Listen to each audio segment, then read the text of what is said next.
I'm Dr. Seena Paul from Sri M.D. Shah Mahila College of Arts and Commerce, Mumbai. Today we are here to discuss what are the problems which are faced by a woman in a trade union. The module number is 11. Now what are the objectives in doing this chapter? To make the reader understand about the problem faced by a woman in a trade union. Now in the course of the chapter we are going to look in what is the meaning of a trade union, definition given by various experts of a trade union. Then we will be looking at the history of trade union all over the world. It will cover the origin of trade union in UK. We are going to look in what is the situation of trade union in India. Then after dealing with the history of trade union all over the world, we will be coming closer to India. Further, we will be also looking at what is the position of women in a trade union.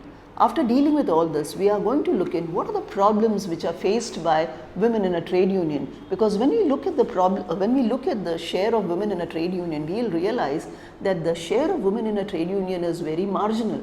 Now let's understand what is a trade union. As I've said, various experts have given various definitions of a trade union. In common man's language, what is a trade union? Trade union are understood as voluntary organization of workers as well as employers, formed to protect and promote the interest of their members. They are best suited for balancing and improving the relationship between the employer and the employee. One of the most quoted definition of trade union is provided by Sidney and Beatrice Webb. The definition was given in 1965. According to this definition, a trade union, as we understand the term, is a continuous association of wage earners for the purpose of maintaining or improving the condition of their working lives.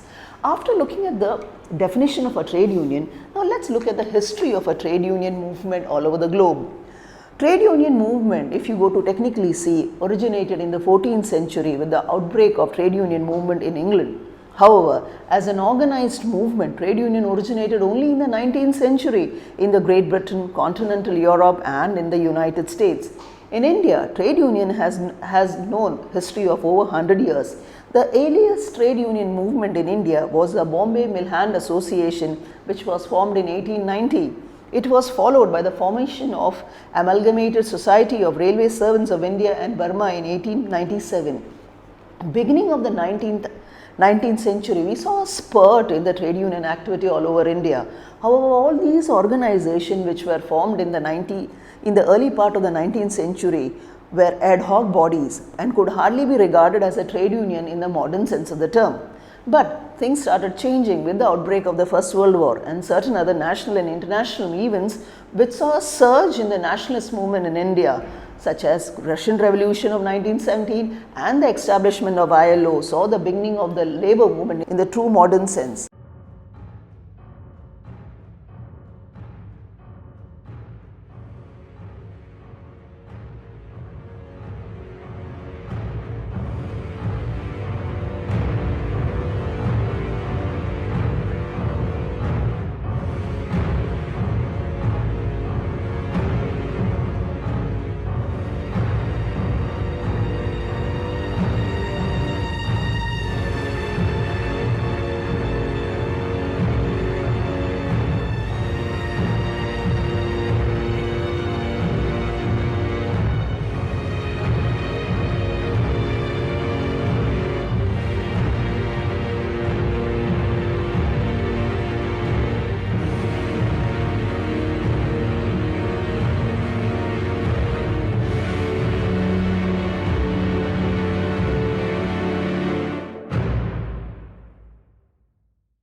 Madras Labour Union was the first organized trade union which was established in India.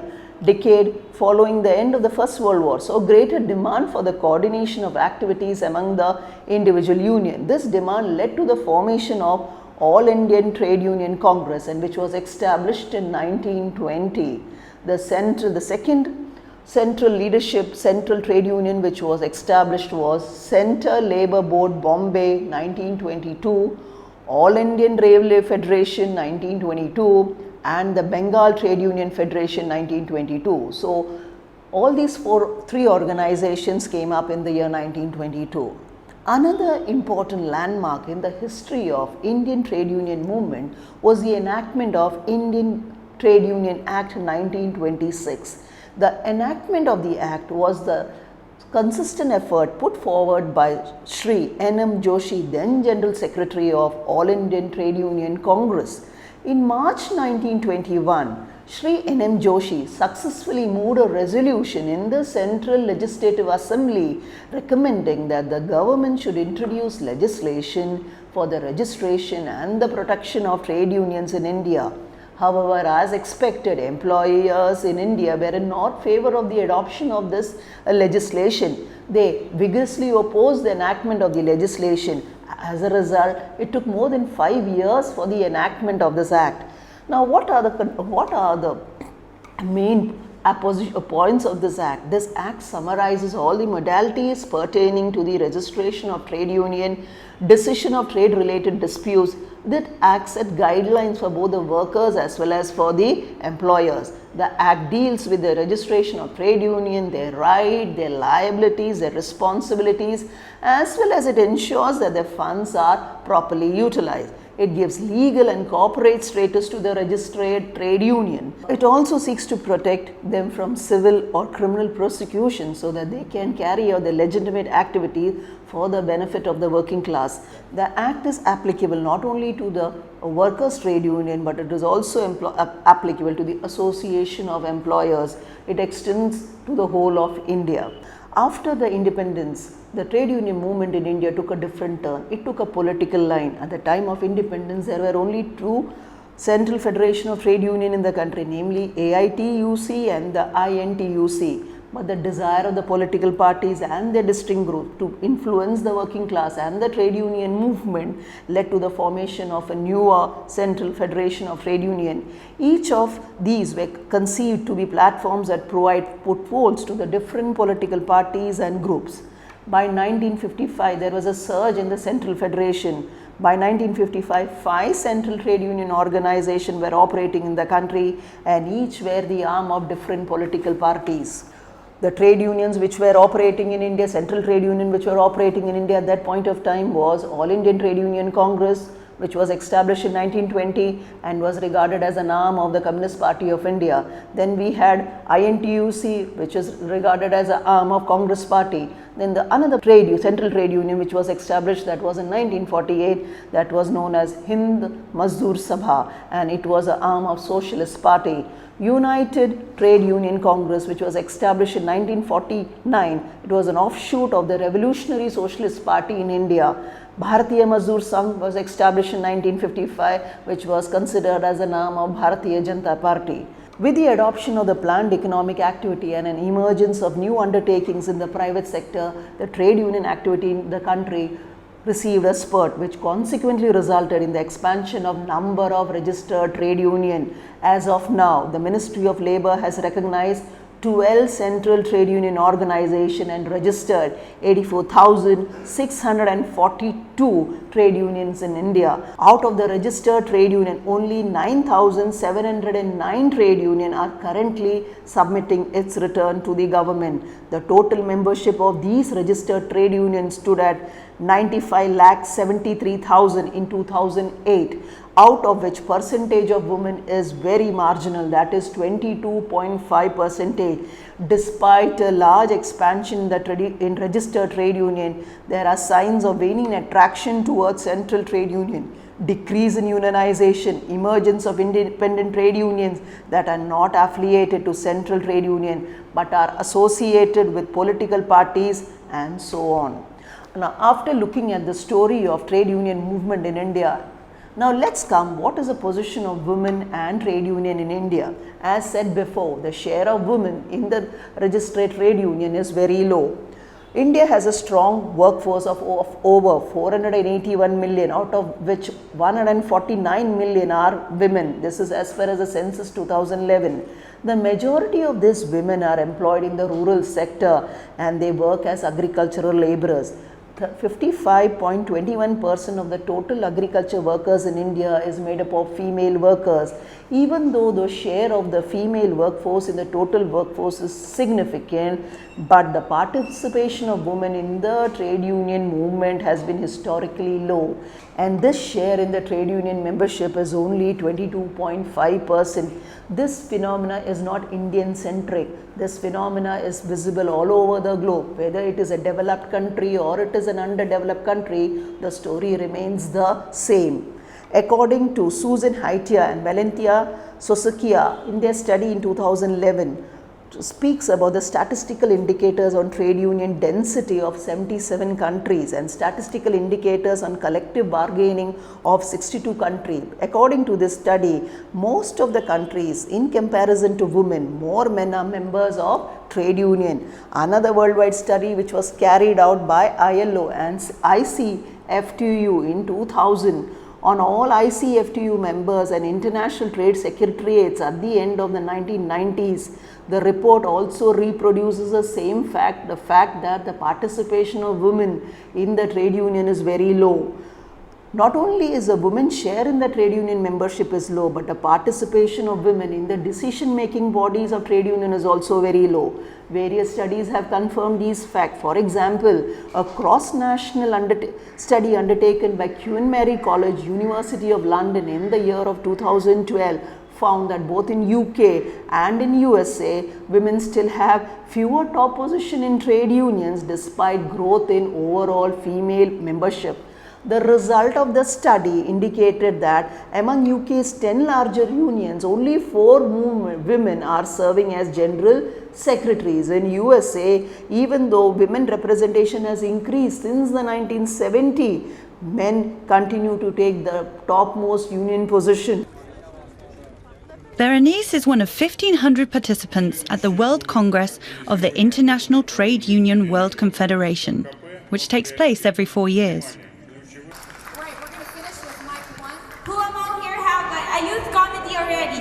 We have things to do. We have lots to be done in terms of our youth activities and our youth work, right?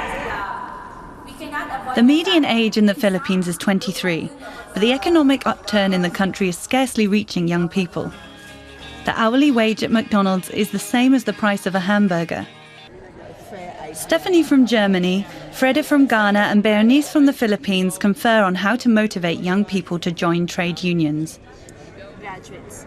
So that's one of our So people don't really know what the unions do, that they can protect them, they give them the right information, rights, capacity building. And what are the sacrifices and struggle of the labor movement and the achievements that they have made for us.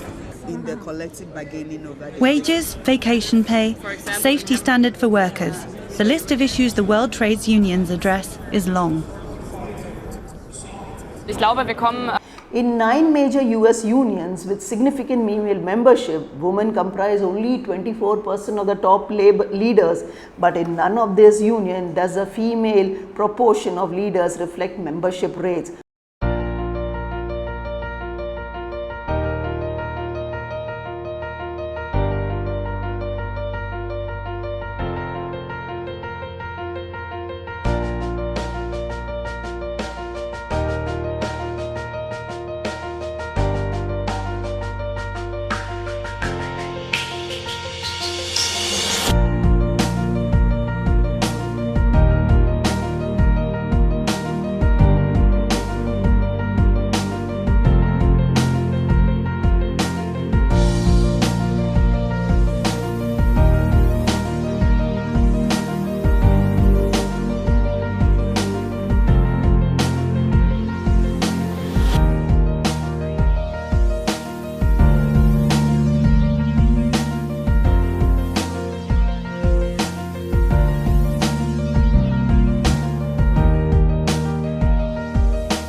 Another study which was carried out by Wallon Sociology Group in the year 1999 among the various organizations affiliated to the European Trade Union Confederation, according to the report, despite an increase in the number of women in decision-making bodies between 1993 and 1919, there is gross underrepresentation of women in the trade union decision-making levels.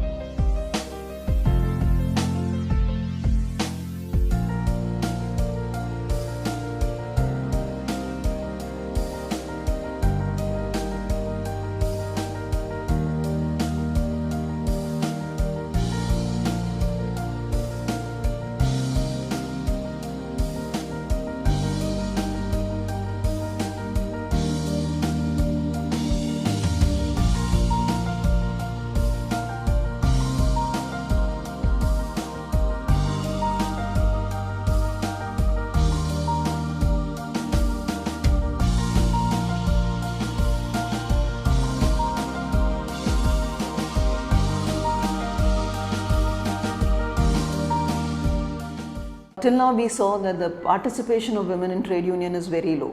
Not only the participation of trade union in women low, the participation of women in the decision making bodies is also low. Another fact which emerges is, even in the trade union where the membership of women is on the higher side, the participation of women in the decision making body is very poor. For example, in a study done by Education International in 2009 and 10, they have conducted a survey among its member organization. Member organization of Education International or organization of teachers and other education employee across the globe. The survey report indicated almost 2/3 of the union that responded to the survey had between 50 to 80% of the female members, but the percentage of women who were holding the leadership position in the period between 1995 and 2005 was less than 36%. Also, the pattern of more power, fewer women was visible in all the regions of the globe, and the pattern was the strongest in Africa and Latin American countries, where the percentage of women in the membership is twice as high as the percentage of women in executive board.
La lucha popular.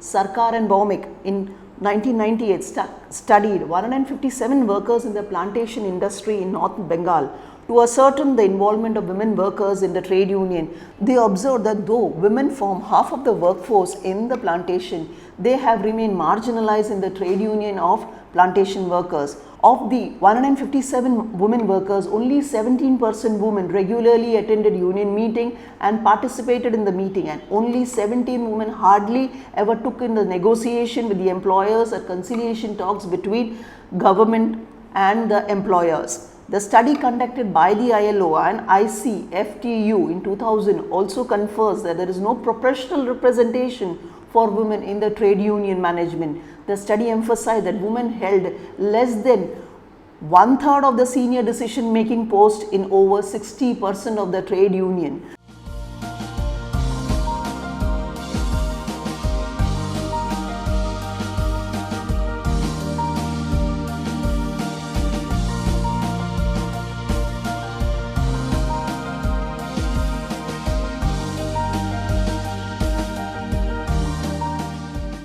Why such a low percentage of women in the trade union activity?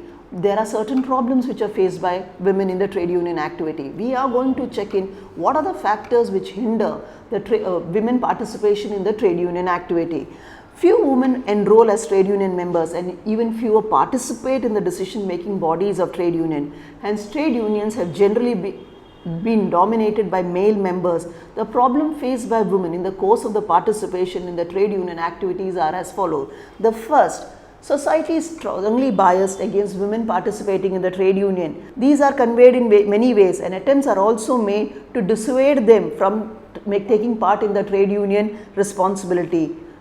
The male-dominated nature of the trade union is also stumbling block for women trade union members. The trade unions are often male-dominated because of the following factor. A. The trade union activity is not restricted to normal working hours. Many a times the meetings are held after the working hour. So it becomes difficult for a woman to take part in these meetings, and also these meetings are not held within the premises of the working place. The meetings are held far off, and to reach there it becomes difficult for a women leader.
And another problem is usage of union jargon in an improper language, which also act as a dampener for women members. Informal male structure also create hurdles for women members. Little encouragement is offered by trade union for the promotion of women member. Trade unions are also less enthusiastic to taking up women issues in their agenda. Another problem, in India and across the globe, generally women have to shoulder higher family responsibility in comparison to men. They are expected to rear their child, cook food and serve their elderly members in the family.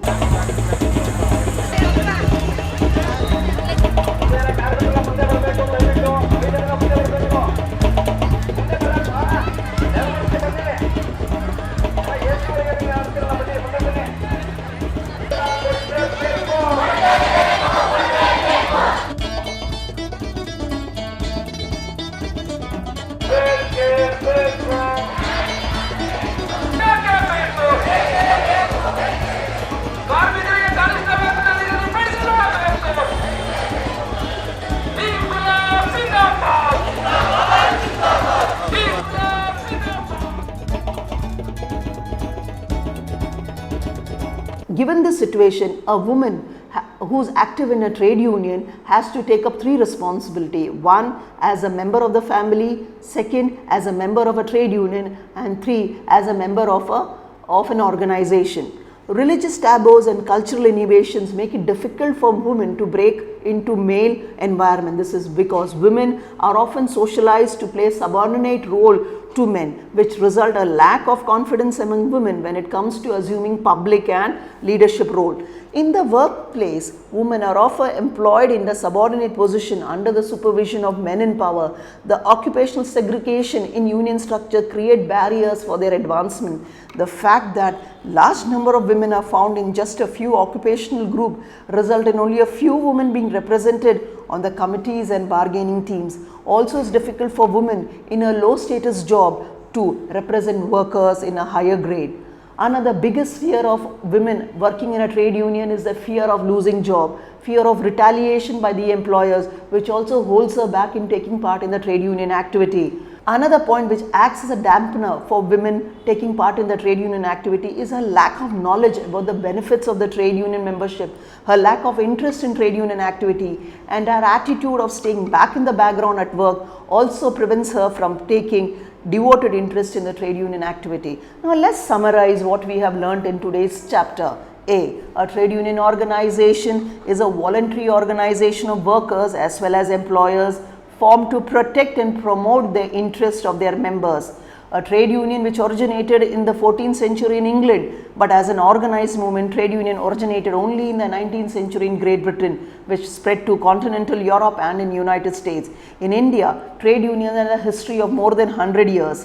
In 1926, the Indian Trade Union Act was enacted, which summarized all the modalities pertaining to registration of trade union to decision of trade union disputes. After the independence of India, the trade union movement became generally divided on political lines. With the adoption of planned economic activity and the emergence of new undertakings in the private sector, trade union activity in the country received a spurt which consequently resulted in the expansion of number of registered trade union in the country.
The total membership of registered trade unions stood at 95,73,000 in 2008, out of which percentage of women membership is only 22.5%.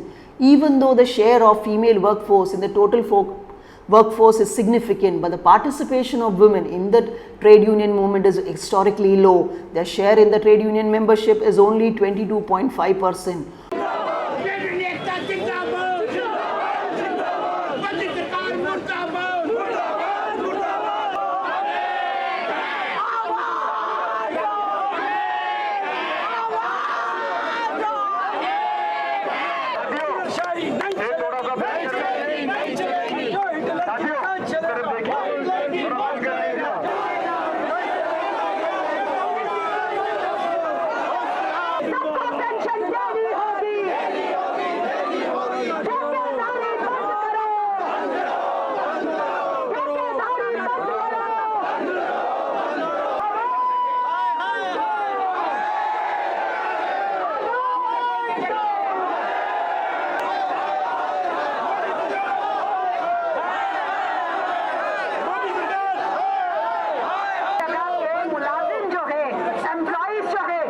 Not only women's share in the trade union membership is low, but the participation of women in the decision making bodies of trade union is also low. It is a phenomena that exists all over the world. It is in the problem is there in the developed country as well as in the developing country. Now why women are not participating in the trade union activity, as the problem is there both in the developed and the developing country? To summarize few of the problem: strong bias against women participating in trade union, religious taboos, cultural inhibition, male dominated nature of the trade union, family responsibility, fear of retaliation from employers, women's lack of knowledge about the benefits of trade union membership, their lack of interest in trade union activity, an attitude of staying back in the background at work, occupational segregation in union structures create barriers for women's advancement in trade union. Thank you.